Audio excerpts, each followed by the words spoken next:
never felt tomorrow closing in this fast. Oh, I guess time's in a rush.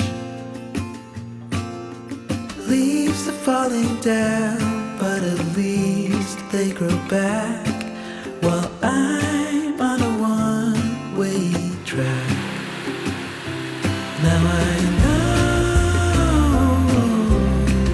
what it means to grow old. Yeah, now I know the time I've got, it is just enough to get by. Yeah, it is just enough to get by.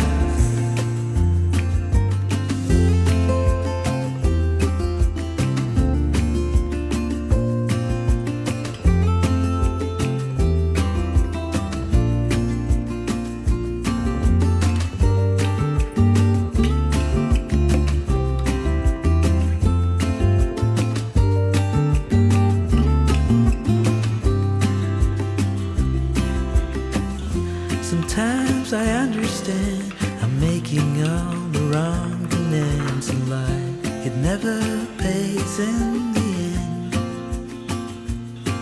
but still I am here, moving on like before. I'm yearning to reach the shore. Now I know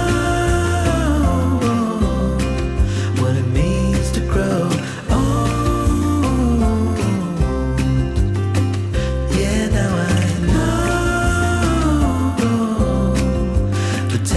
I've got, it is just enough to get by. Oh, now I know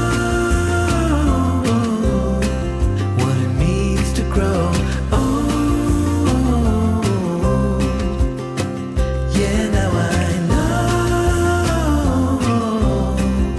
the time I've got, it is just enough to get by.